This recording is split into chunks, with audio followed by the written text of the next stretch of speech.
Xin chào các anh chị và các bạn. Tôi xin tự giới thiệu, tôi là Dương, đến từ bộ phận quản trị rủi ro của công ty cổ phần chứng khoán Paichi.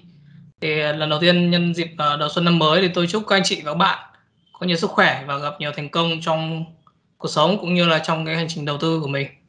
Hôm nay thì tôi xin được chia sẻ về cái chủ đề là tài chính cá nhân. Trong buổi hôm nay thì tôi sẽ chia sẻ về 4 phần. Thứ nhất là về độc lập tài chính và nghỉ hưu sớm. Thứ hai là quản trị rủi ro trong đầu tư. Thứ ba là tự lập một cái bảng đối kế toán cá nhân cho mình. Và thứ tư là một số cái tài liệu tham khảo mà anh chị có thể tham khảo thêm. Chương trình hôm nay là một cái chương trình đặc biệt, nó sẽ không có phím hàng ở trong chương trình này, cũng không có nhận định về thị trường hay là nhận định về ngành nghề cụ thể nào cả, mà tôi sẽ nói về một vấn đề nó rộng hơn và tổng quát hơn với những nhà đầu tư cá nhân, đó là vấn đề về quản trị tài chính cá nhân. Thì tôi nghĩ cái vấn đề này nó sẽ là một vấn đề nó rất là thiết thực và quan trọng. Tuy nhiên lại thường bị bỏ qua vì là nhiều nhà đầu tư thì chỉ quá chú tâm vào cái phần mà ba ký tự là gì thôi, và bỏ qua cái phần là mình là ai, là mình tự hiểu cái khẩu vị rủi ro của mình. Giống như là ví dụ mình có thể xem cái quá trình đầu tư như một hành trình leo núi chẳng hạn, thì nhà đầu tư quá chú trọng vào cái con đường đi là mình sẽ đi qua những điểm nào, mình sẽ chụp ảnh check in ở đâu, và mình quên mất một điều là mình có đủ cái thể lực hay là đủ cái kỹ năng để leo núi hay không. Thứ hai là mình đã chuẩn bị những cái hành trang gì, có đủ quần áo chuyên dụng hay là giày chuyên dụng để leo núi hay không. Thì cái phần chia sẻ ngày hôm nay của tôi sẽ hướng đến những cái mà về bản thân các bạn, bản thân các anh chị nhà đầu tư. Phần đầu tiên của ngày hôm nay thì tôi sẽ nói về vấn đề là cái trào lưu độc lập tài chính và nghỉ hưu sớm, hay viết tắt là FIRE, Financial Independent Retire Early. Thì đây là một trào lưu mà nó hướng tới độc lập tài chính thông qua việc tiết kiệm. Trong một cái phiên bản đơn giản nhất của cái trào lưu này thì mỗi năm bạn tiết kiệm ra ví dụ 20% chẳng hạn, thì sau 5 năm đi làm thì bạn sẽ tiết kiệm được 100%, đúng không? 20% nhân 5 bằng 100%, tức là sau 5 năm bạn nghỉ một năm thì bạn vẫn có đủ số tiền coi như là thu nhập của một năm. Okay. Trong cái phiên bản phức tạp hơn thì bạn sẽ có tiết kiệm được một cái lượng tài sản đủ lớn, làm sao cho bạn rút tiền lãi hàng năm mà vẫn đủ chi tiêu. Thì quan trọng là bao nhiêu là đủ lớn, thì người ta có một cái công thức gọi là công thức giản đơn như thế này, là bạn tính ra xem là một năm bạn chi tiêu hết bao nhiêu tiền, sau đấy bạn nhân 25 lần cái số tiền này lên sẽ được cái số tiền mà bạn cần phải tiết kiệm, cần phải hướng tới. Thì cái số 25 lần này ở đây nghĩa là gì? Tại vì người ta ước tính là cái phần tài sản mà mình đem đầu tư ấy, mỗi năm nó sẽ thu được khoảng ít nhất là 4%. Thì khi mà dùng 4% tiền lãi đấy để chi tiêu thì mình sẽ đủ sống. Thì bây giờ mình lấy 100% chia cho 4%, nó sẽ được là 25 lần. Đấy là cái con số 4% và 25 lần như thế. Tuy nhiên sẽ có một số cái người sẽ phản biện lại cái phương pháp, cái lối sống FIRE này là như này. Nhất là cái số 4% và 25 lần đấy, nó sẽ không thể đúng hết cho tất cả mọi người được, không thể đúng hết cho mọi quốc gia được. Ví dụ ở Việt Nam lãi suất nó khác và ở Mỹ lãi suất nó khác. Cái phản biện hai là cái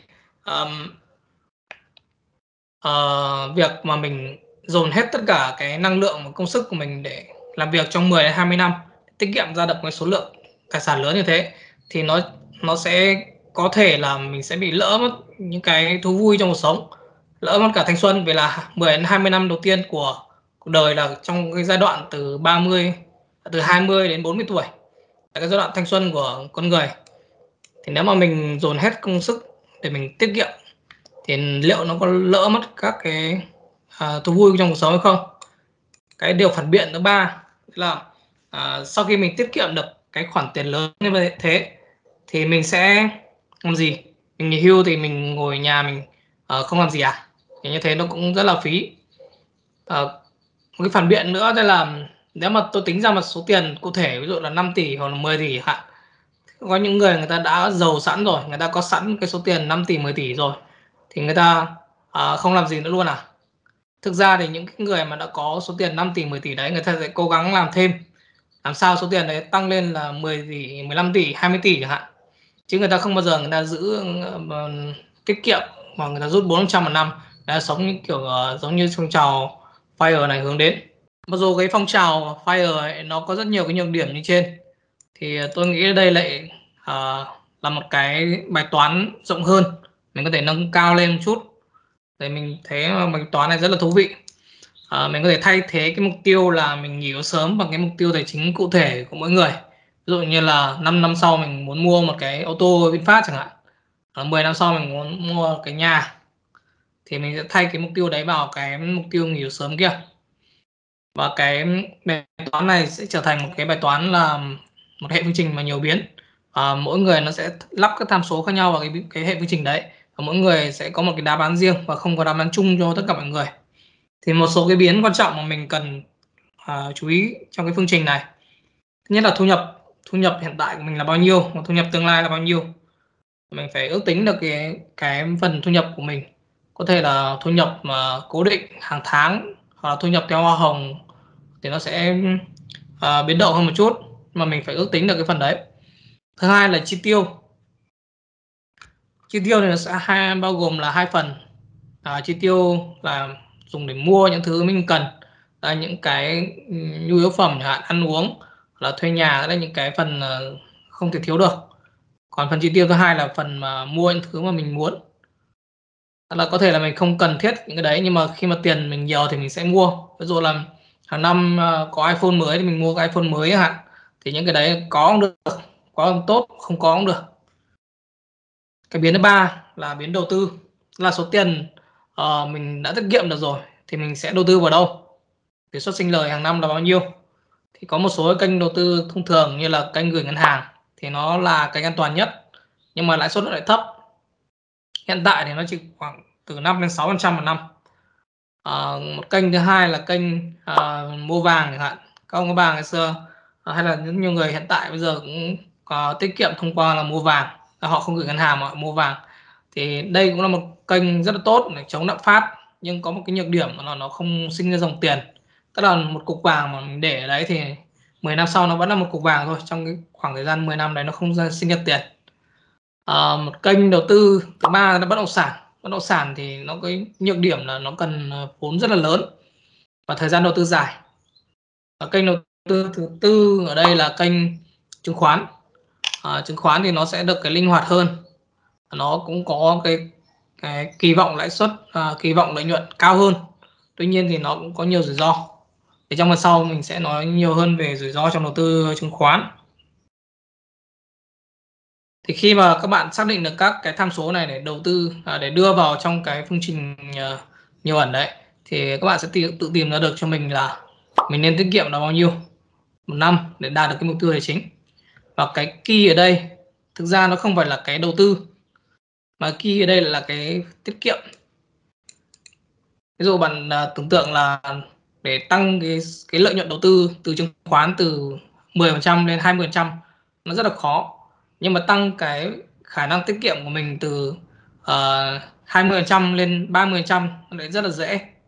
Nó chỉ là đơn giản là mình sẽ sắp xếp lại những cái gì là mình cần, thật sự cần, những cái gì là mình có cũng được, không có cũng được, thì mình sẽ tăng được cái phần tiết kiệm lên. Hoặc là một là tăng thu nhập, hai là giảm chi tiêu, thì đều có thể là tăng phần tiết kiệm hàng kỳ của mình lên được. Ở phần tiếp theo tôi xin chia sẻ về quản trị rủi ro trong đầu tư.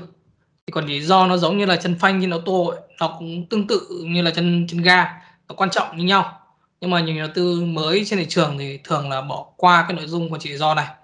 Tại vì người ta nghĩ rằng là khi mà mình quản trị rủi ro thì mình sẽ chặt quá và bỏ qua các cơ hội chơi cho chẳng hạn, hoặc là bỏ qua những cái món quà thực tế gì đấy.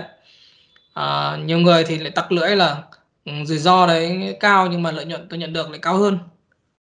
Thì tuy nhiên là sau nhiều năm tự đầu tư và quan sát những người chơi khác trên thị trường, thì tôi thấy là cái khác biệt giữa người chơi giỏi và người chơi kém không phải là bạn kiếm được bao nhiêu khi thị trường tăng, mà là bạn giữ được bao nhiêu khi thị trường giảm.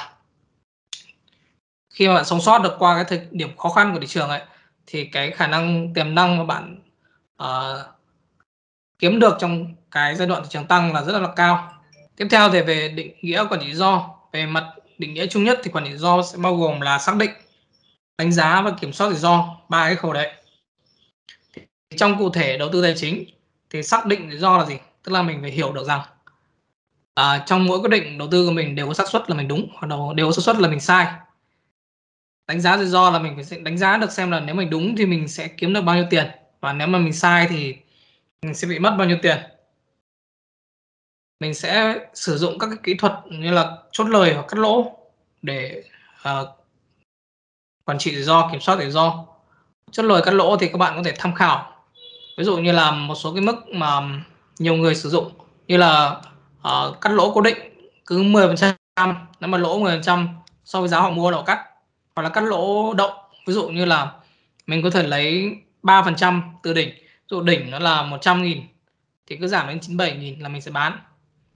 Thì đây gọi là cắt lỗ động hoặc là trailing stop ấy. PaiChin có cung cấp cho nhà đầu tư một công cụ lệnh điều kiện để có thể cắt lỗ động như thế, tức là mình có thể set một cái giá trị là cứ giảm 3% từ đỉnh gần nhất là mình cắt. Như thế thì nó sẽ được cái linh hoạt hơn rất là nhiều, và mình cũng không cần phải là nhìn bảng điện thường xuyên, lúc nào mình cũng phải nhìn bảng điện check xem là giá bao nhiêu. Ngoài ra về quản trị rủi ro thì tôi muốn giới thiệu với các bạn một cái phương pháp đầu tư khá là hay, là phương pháp core satellite, gọi là lõi vệ tinh. Đây là một cái chiến lược đầu tư mà cũng khá nhiều người áp dụng thành công. Thì cái phần chiến lược đầu tư lõi vệ tinh nó bao gồm hai phần. Phần lõi là phần đầu tư thụ động, mình có thể đầu tư vào các cái chứng chỉ như là ETF hoặc là chứng chỉ quỹ mở. Phần lõi này nó sẽ chiếm một cái tỷ trọng lớn trong cái danh mục tài khoản của mình, khoảng từ 65 đến 85%. Ok. Phần thứ hai là phần vệ tinh, là mình tự đầu tư hoặc là mình đầu tư chủ động. Tức là cái phần vệ tinh này là cái phần mà mình có thể rủi ro hơn một chút, nhưng mà mình áp dụng các kiến thức kỹ năng của mình vào trong đầu tư, mình tự đầu tư. Thì phần này có thể là mình nhỏ thôi, nhất là những đầu tư mới thì nên cái phần này nhỏ thôi, từ 15 đến 35% cái danh mục đầu tư của mình. Thì nếu các bạn quan tâm về quỹ ETF hay là chứng chỉ quỹ mở thì hãy comment ở phía dưới chương trình, tôi sẽ có thể chia sẻ một buổi riêng về cái phần chứng chỉ quỹ ETF và chứng chỉ quỹ mở.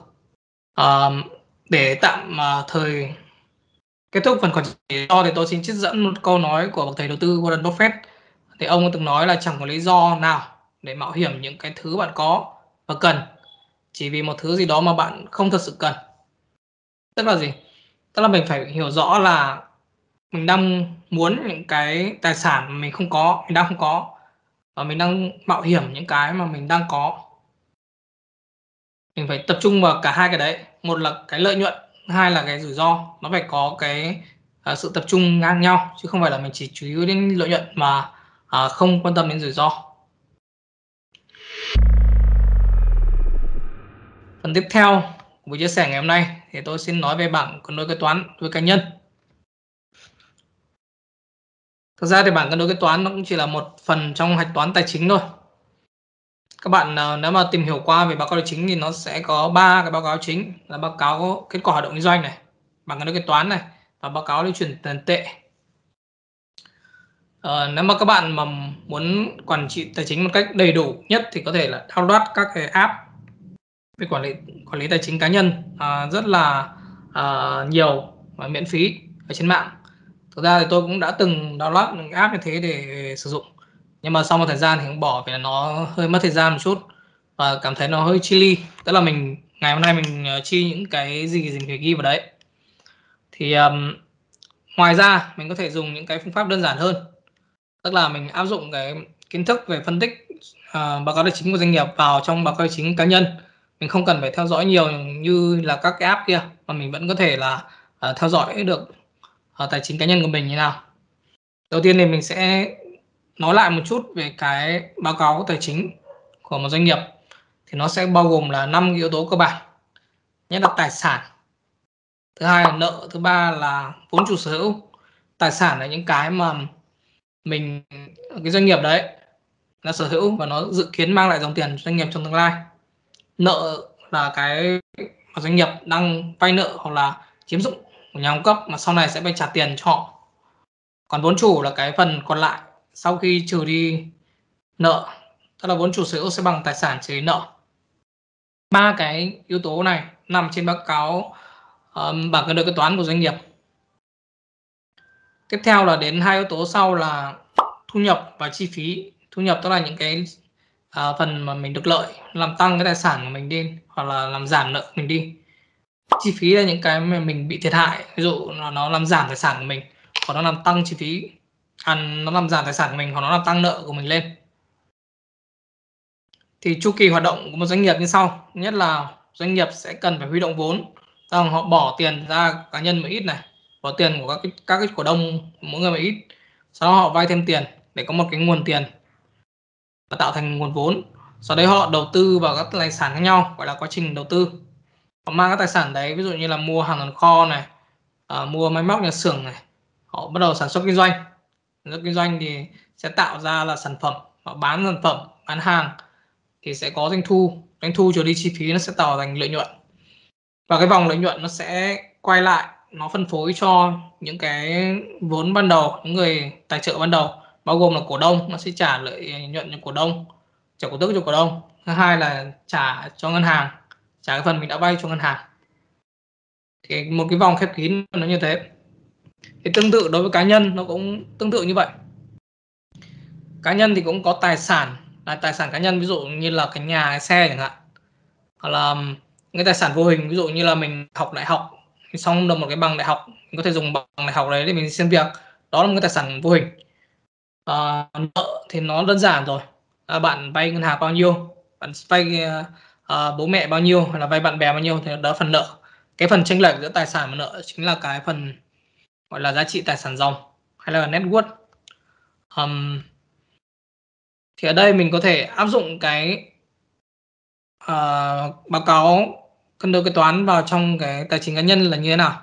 Đó, mình không cần phải toán chi tiết là thu nhập hàng tháng mình bao nhiêu, mình chi những cái gì, chi những cái này cái kia, mà mình chỉ cần chú trọng vào cái net worth, tức là cái giá trị tài sản ròng của mình thôi.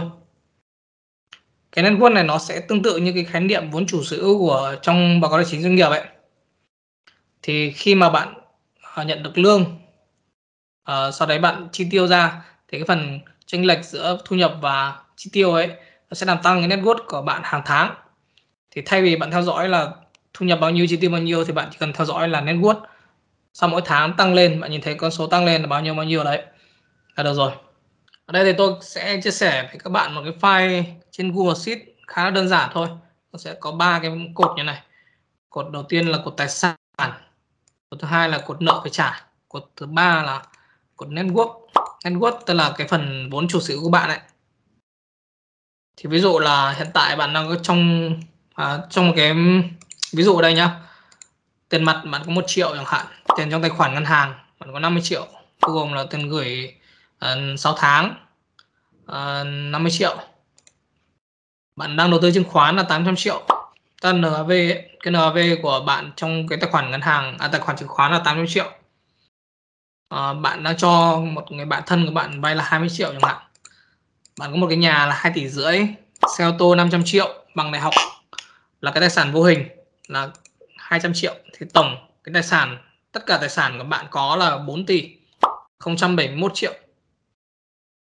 Tuy nhiên là cái tài sản này không phải là của bạn hết, mà là có một phần là bạn vay ngân hàng.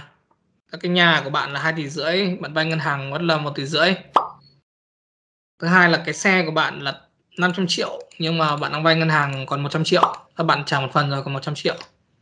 Bạn đang chi tiêu thẻ tín dụng là 20 triệu. Và bố mẹ cho bạn vay. Tất cái nhà đấy không phải là mình tiền của bạn, mà có cả tiền của bố mẹ và tiền của ngân hàng. Thì bố mẹ cho bạn vay là 2 tỷ. Cái phần tiền mà bố mẹ cho bạn vay này thì mình tính cả cái phần bằng đại học vào. Tại vì khi mình mới đi học đại học thì sẽ không có tiền. Và cái phần 200 triệu này nó là một phần mà bố mẹ, coi như là bố mẹ đầu tư vào bạn, thì mình cũng có thể cho vào cái phần này. Thì tổng phần nợ phải trả của bạn là 3 tỷ 620 triệu. Như vậy là net worth của bạn là 451 triệu. Đó là lấy tổng tài sản thì lấy tổng nợ phải trả 451 triệu. Và bạn có thể theo dõi con số này hàng tuần hoặc là hàng tháng nếu bạn lười. Nhưng mà tôi thì thường là theo dõi hàng tuần. Ví dụ là mình có một cái phần khá lớn trong tài khoản là phần đầu tư chứng khoán. Thì giá trị đầu tư chứng khoán nó sẽ thay đổi theo hàng tuần, thậm chí là thay đổi theo hàng ngày, hàng giờ luôn. Thì cứ một tuần mình tổng kết lại thì sẽ thấy là cái net worth của mình nó tăng lên bao nhiêu. Ví dụ là khi thị trường lên thì chứng khoán nó lên, và cái net worth mình có thể tăng lên cả 30-40 triệu, 50 triệu một tuần, ok. Nhưng mà khi mà thị trường xuống thì mình cũng biết được là cái ảnh hưởng của cái thị trường chứng khoán đến cái giá trị net worth, cái giá trị tài sản ròng của bản thân mình là bao nhiêu. Thì cái theo dõi này bạn nên theo dõi định kỳ, ít nhất là theo tuần hoặc là theo tháng. Thì từ đấy bạn sẽ có một cái mục tiêu rõ ràng hơn, là mình muốn mục tiêu là đến 5 năm sau thì net worth mình là bao nhiêu, hoặc là 10 năm sau net worth bao nhiêu. Mình sẽ điều chỉnh các cái tỷ trọng các tài sản và các cái nợ vay này phù hợp.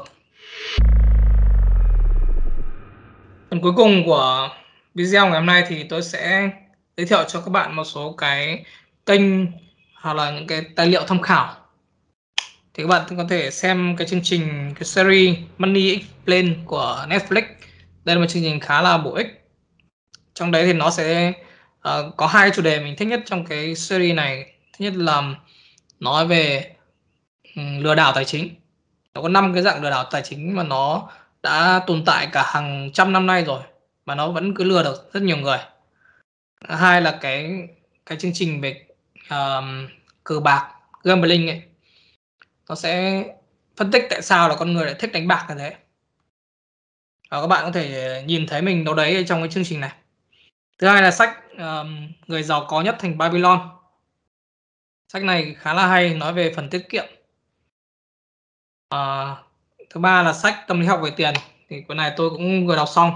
Nó sẽ nói sâu hơn về cái vấn đề là mình chi tiêu như nào là hợp lý, và liệu mình chi tiêu như thế nó có đáng hay không. Mình xin kết thúc buổi chia sẻ ngày hôm nay ở đây. Và nếu trong các nội dung mình chia sẻ thì các bạn hứng thú với nội dung nào, hoặc là muốn đi sâu hơn vào các nội dung nào, thì các bạn có thể comment vào ở dưới clip. Thì sau này ban tổ chức mình sẽ cố gắng là làm các video kỹ hơn về các nội dung đấy. Xin chân thành cảm ơn các bạn đã theo dõi.